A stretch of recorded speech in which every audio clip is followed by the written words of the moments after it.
윤 대표님, 네. 민주당의 이재명 전 대표가 최근에 자신이 검찰로부터 통신조회를 받았다. 이런 통보를 받았는데 그 통신조회가 1월에 있었는데 이제서 통보를 했다. 이런 그 페이스북에 글을 올려가지고 지금 파문이 일고 있습니다. 그러면서 이거 정치 사찰을 지금 벌이고 있는 것이다. 이런 얘기예요. 그런데 우선 그 통신조회 이거 어떤 겁니까? 그러니까 저 과거에 작년에 헌법재판소에서 그 통신조회했을 때 그 이른바 통신 이용자 정보 조회라고 하잖아요. 그렇죠. 통신 이용자. 통신 이용자 정보 조회를 그 헌법 불일치 판결을 내렸습니다. 하는 건 좋은데 한 다음에는 바로 통보를 해라. 그리고 이런저런 사정이 있을 경우는 3개월씩 늦게 해서 2번 정도까지 허락을 해주니까 한 6개월 뒤에까지는 통보를 반드시 당사자한테 해줘라. 뭐 이렇게 전기통신 사업자법을 개정을 했습니다. 그래서 올해 1월부터 시행이 된 거예요. 그 첫 사례죠. 그러니까 지난번에 검찰에서도 저는 그 서울중앙지검 반부패 수사 일부에서 한 거거든요. 근데 이제 그 지난번에 왜 김만배 신앙님 왜 구속된 사람들 그 왜 그 부산저축은행 수사하면서 윤석열 대통령이 관여가 됐고 뭐 이런 허위 보도 이거에서 선거 개입했다는 이런 혐의가 있었잖아요. 윤석열 커피 사건 만들어 가지고 그렇죠. 결국은 부산저축은행 수사를 잘못해갖고 이 대장동 사건이 났다. 그렇죠. 이른바 대장동 몸통 바꿔치기 그렇죠. 그런 허위 인터뷰를 하고 그런 것들이 이제 윤석열 대통령에 대한 명예를 훼손했다. 그 수사 아닙니까? 그렇죠. 그래서 이제 올해 1월에 통신조회를 담당자한테 했는데 이 숫자가 일부 언론 보도에 하면 뭐 3,000명을 했다. 그러다 보니까 이 인원이 좀 많은 것 같고 또 정치인들 또 이 기자 휴대폰에 있는 저장된 거를 또 많이 했대요. 언론사 있는 사람도 좀 많이 나온 거예요. 그러니까 언론사는 무슨 관계가 있어서 이렇게 했을까요? 그러니까 기자를 그 조사를 하다 보니까 그 여론 조작 의혹, 뭐 신앙님이라든지 김만배 이런 언론 대선 여론 조작 그렇죠. 그러니까 특히 이제 김만배나 신앙님이나 이제 언론 관계 그렇죠. 그 사람들 뭐 휴대폰에 있는 언론 출신이니까 언론 출신이 많으니까 그 사람들 많이 하다 보니까 한 3,000명이 나온 것 같아요. 뭐 근데 3,000명은 너무 많이 한 거 아닙니까? 제가 보면 좀 뻥튀기 같은데 여기에 대해서 아직 확인은 안 됐습니다. 그러니까 이게 이재명도 나오고 추미애도 나오고 뭐 김승원, 박범계 뭐 이런 사람들이 좀 나오긴 했죠. 근데 이 보통 사람이 말하면 통신 이용자 정보하면은 그 통화 내역까지 이렇게 하는 건 아니에요. 그냥 통화 상대방이 수사 대상자의 통화 상대방을 조회 누구냐 이 정도만 아는 거예요. 그러니까 뭐 엄청나게 뭐 도청을 하거나 뭐 녹취 파일을 뭐 떼서 하거나 해킹하거나 이런 게 아니고 가입자가 누구냐 통화한 사람 이것만 보는 거예요. 그러니까 지금 뭐 이재명이가 지금 떠들어서 문제가 좀 굉장히 커진 것 같습니다만 사실 뭐 법적으로 6개월 뒤에까지 통보하면 되니까 이번에 통보를 한 거죠. 아니 수사를 하려면은 그와 관련된 사람들에 대해서 필요한 이런 정보 조회는 하는 게 법에 규정되어 있고 그렇죠. 검찰에서는 그걸 당연히 해야 하는 것 아닌가요? 네. 그런데 지금 이재명은 이걸 가지고 왜 지금 문제를 크게 삼으려고 이렇게 하는 거예요? 그래가지고 이 한민수 대변인이 논평까지 내가지고 공안 통치를 뛰어넘는 사정 통치를 보여주려는 것인가 하면서 정부를 또 검찰을 비판하고 나섰네요. 그러니까 뭐 통신 조회 이용자 정보 조회하면은 국민들이 볼 때는 이거 옛날에 그 유신 시대에 뭐 사찰 아니냐, 정치인 사찰 아니냐, 뭐 이런 식으로 프레임을 씌우기 좋은 거죠.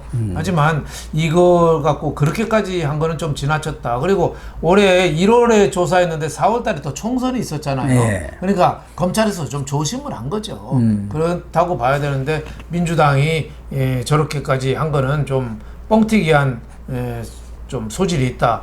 그리고 또 공교롭게도 지난 문재인 정부 때 그 공수처에서 그때도 좀 그 조사를 좀 했었어요. 그때는 국민의힘이 그 많이 대상이 됐었죠. 국민의힘 89명 예, 국회의원 대상이고 윤석열 대통령의 뭐 누나, 동생, 뭐 김건희 여사까지 다 통신 조회가 돼가지고 그때 그 윤석열 후보가 그때 굉장히 분노한 적이 있었거든요. 그러니까 이런저런 게 이제 그때는 그 당시에는 또 윤석열 대통령이 분노할 그 당시에는 또 이재명이가 그거 통신 사찰 아니고 당연히 검찰 수사에 하는 거야. 그렇게 얘기를 했어요. 근데 지금은 이제 이재명이 말을 싹 바꾸는 거죠. 그 당시는 윤석열 대통령 부부를 비롯해서 언론인 뭐 여러 명 그 당시도 아주 많이 했죠. 그때는 이제 고발 사주 의혹 아닙니까? 그렇습니다. 고발 사주 의혹. 그리고 이성윤 지금 국회의원이 됐습니다만은 그 중앙지검장 때 공수처에서 황제 조사한 그 내용들이 흘러나갔기 때문에 누가 언론한테 흘렸느냐 이런 것들을 하면서 공수처에서 마구잡이 조사를 벌였던 거예요. 마구잡이로. 근데 이번의 경우는 이 김만배하고 신앙님이가 그런 허위 인터뷰, 여론 조작 그런 인터뷰를 했으면은 폐후가 있을 것 아니겠습니까? 그렇습니다. 대선 과정에서 이런 일이 벌어졌고 그게 엄청난 파문을 일으켰던 것 아닙니까? 그렇죠. 뭐 명예훼손이 아니라 대권 자체가 뒤바뀔 뻔했지 않습니까? 그렇죠. 대선 직전에 막 대서특필 보도가 되고 했잖아요. 그러면은 이 사람한테 누가 영향력을 미쳐가지고 김만배가 신앙님과 이런 일을 벌였을 건가를 조사할 수밖에 없잖아요. 당연히 해야 되는. 그러니까 중앙지검 뭐 반부패 뭐 수사 일부에서 당연히 할 거 한 거예요. 그리고 통신 이거는 통신 사찰이 아닙니다. 통신 사찰은 무슨 얘기했는가를 도청하고 이게 통신 사찰이잖아요. 이거는 누구랑 통화했는가만 보는 거예요. 가입자 정보만. 그거 갖고 통신 사찰이라고 하는 거는 이재명이가 뻔히 알면서 국민들은 뭐가 뭔지 잘 모르잖아요. 모르죠. 그러니까 통신 사찰 이렇게 어마어마하게 프레임을 씌우면 아 윤석열도 저렇게 뒷조사한다 이런 어떻게 보면 독재자 이미지를 하나 얹어 놓는 거죠. 이재명 교묘한 거죠. 이것도 이제 탄핵감이다 하려고 하는 거예요. 그렇죠. 이렇게 사찰하는 게 탄핵이. 이건 법적으로 하나도 문제될 게 없어요. 통신 조회하고 6개월 후에까지 통보해 주면 돼요. 우리나라 민주국가예요. 누군지 보기만 해도 바로 통보해 주는 거예요. 언젠가는 저도 어디 은행에서 국세청에서 제 계좌를 봤다고 우편이 오대요. 저한테도 그렇게 오는 경우가 있더라고요. 기분이 좀 안 좋긴 하대요. 뭐하러 돈도 없는데 뭐하러 내 통장까지 보나. 아니 언론 생활을 한다든가 뭐 하면은 그런 사건 관련자들하고 통화를 하는 경우도 많이 있지 않습니까? 그렇잖아요. 취재를 해야 하니까.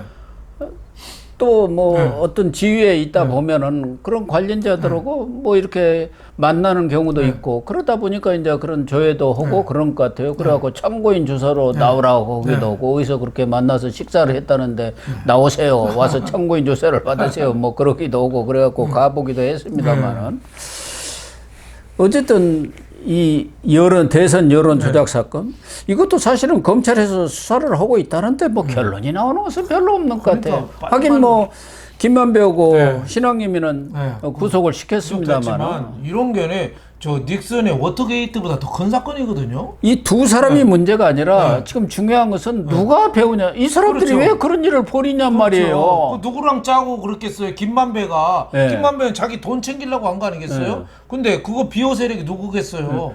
그 비호 세력을 김만배가 도와주기 위해서 신앙님 끌어들여 가지고 허위 보도를 한 거 아니겠어요? 보도를 하기 전에 이미 민주당에서도 또 이재명이도 그 내용들을 계속 그 대선 과정에서 우려먹었지 않습니까? 그래서 뭔가 이재명이 선거 과정에서 대장동 몸통은 윤석열이다 이런 얘기까지 했잖아요. 왜 커피 타주십니까? 이렇게 TV 토론에서 얘기했잖아요. 진짜 윤석열 대통령 후보는 그때 복창이 터졌을 거예요. 커피 타준 적도 없는데 만약에 커피 타줬으면 또 어떡할 뻔했어요. 자, 하여튼 이재명이가 교묘한 어떻게 보면 이 술수죠. 이런 식으로 프레임으로 자꾸 엮어가는 거죠. 지금도 그거 마찬가지 아닙니까? 이 여러 의원들까지 나서 갖고 나도 이렇게 통신조회를 당했다 하면서 이게 광범하게 이 정권에서 정치인이라든가 언론에 대한 사찰을 벌이고 있는 것 아니냐. 지금 이런 여론을 지금 부풀리고 있는 거 아닙니까? 근데 추미애는 왜 당했을까요? 그냥 뭐 통화 기록에 그냥 봤다는 정도 아닌가 싶어요. 근데 이게 무슨 취미에는 착발신도 자기 아니고. 아들을 지금 네. 저기 어디로 포르투갈인가 터키인가로 터키. 가 있잖아요. 스포츠 마케팅 공부하러 터키 가는 사람 내가 처음 봤어요. 원래 그 수사를 받아야 하는데. 영국 가서 뭐 프리미어 리그라든지 뭐 스페인 리그라든지 뭐 이런 거 공부하러 가는 사람 내가 봤는데 네. 터키에 나는 뭐가 있다고 스포츠 마케팅 공부하러 가는지 이해가 안 가요. 그러니까 취미에나 이런 사람들은 여기 윤석열 대통령 명예훼손하고는 관계없이 네. 검찰에서 당연히 통신조회도 하고 그랬을 거 아니겠습니까? 그렇죠. 네. 그래서 이 사람들 여기 나와 있는 한 10여 명의 의원들은 다 자기 사건으로 조사를 통신조회가 된 것 아닌가 이렇게 보여져요. 그런데 이것도 전부 뭐 이재명과 관련해서 무슨 통신조회 받은 것처럼 이렇게 또 뻥을 치는다 할까 이렇게 언론 플레이를 하고 있는 것 같더라고요. 그런데 지난번 공수처 이런 통신조회 때도 이 문제가 제기가 됐었지 그렇습니다. 않습니까? 특히 언론이라든가 이런 경우 마구잡이식으로 이렇게 통신조회를 하는 게 과연 옳은 것이냐. 그때도 그래가지고 공수처에서 사과까지 하고 그랬던 걸로 제가 기억을 해요. 앞으로 그런 부분이 없도록 철저하게 관리를 하겠다. 근데 이번의 경우도 뭐 지금 뭐 몇천 명이다 하는데 뭐 그렇게 해야 되겠습니까만은 어쨌든 검찰에서도 수사를 하면서 최소한으로 하는 게 옳은 거 아니겠습니까? 그렇습니다. 예. 뭐가 조금 의심이 있다 해갖고 그 주변 모든 사람을 다 털어버리지 않습니까? 그렇죠. 사돈네 팔촌까지 털어버리잖아요. 이런 행태가 아직까지도 검찰의 수사관행으로 있다 한다면 그건 잘못된 그건 것이죠. 고쳐야죠. 그러니까 통신 사찰도 아니고 이 불법도 아니고 합법적인 틀에서 좀 이루어진 거긴 하지만은 통제받지 않는 검찰의 자의적 판단으로 했다면은 최소한 그 대상자 인원을 좀 줄이고 또 그 확인을 해봤다면 조회를 해봤다면은 그 한 달 내에 통보를 원래 하게 돼 있거든요. 가급적 좀 빨리 좀 했어야 된다. 뭐 이런 거는 좀 숙제로 남겨둔 거 아닌가 이런 생각이 좀 듭니다. 특히 이재명은 2021년 앞서 이야기한 그 공수처 대규모 통신 조회 때는 법령에 따라 한 건데 그게 무슨 문제냐 그렇죠. 하면서 또 이번에 자기도 법령에 따라서 한 거 아닙니까? 그렇죠. 그러니까 이것은 또 아달라고 정치 어달라고. 사찰이고 뭐 어쩐다고 이렇게 나서고 있습니까? 그렇죠. 참. 하다못해 뭐 도이치모터스 주가 조작 때도 그랬잖아요. 옛날에 윤석열 검찰총장 될 때 청문회에서는 민주당 의원들이 거품 물고 방어했잖아요. 네. 이게 뭐가 문제냐고. 그러다가 윤석열 후보로 대통령 후보 나오니까 그때부터 난리를 피우고 특검하자고 한 거 아니에요. 그러니까 속이 정치인들이 속이 뻔히 보이는 거죠.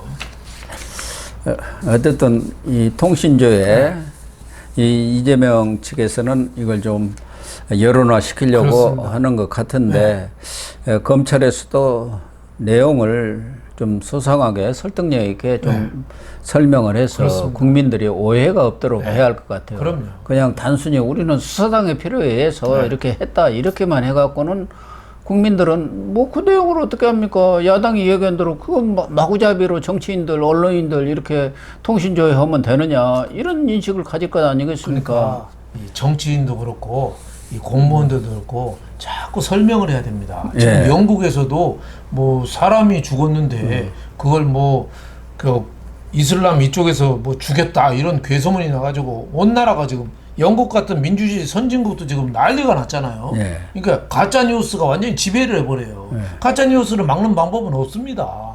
꾸준히 설명하고 있는 대로 가르치고 터놓고 얘기하고.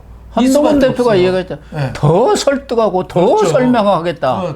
계속 해야 돼요. 민심에 반응하겠다. 그래도 그렇게. 가짜 뉴스는 더 나올 겁니다. 그래도 그나마 피해를 줄이려면은 설명하는 수밖에 없어요. 저는 검찰이 합법적인 건 했지만은 그럼에도 불구하고 설명은 좀 할 필요는 있다. 이게 또 저 친야 유튜버라든가 방송에서는 이걸 엄청나게 지금 그렇죠. 부풀리고 있지 않습니까? 그렇죠. 그렇게 되면은 거기에 대해서 설득력 있게 그럼요. 설명하고 그럼요. 합리적으로 얘기를 해야죠. 네, 맞습니다.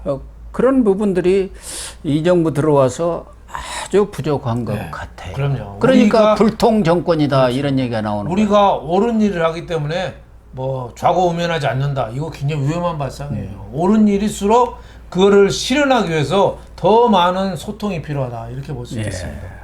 그렇습니다. 좀 그렇게 해서 네. 오해가 없도록 네. 또 불통정권이라는 얘기를 듣지 않도록 해주면 좋겠습니다. 네, 시청자 여러분, 오늘 방송은 여기서 마치도록 하겠습니다. 시청해 주셔서 감사합니다.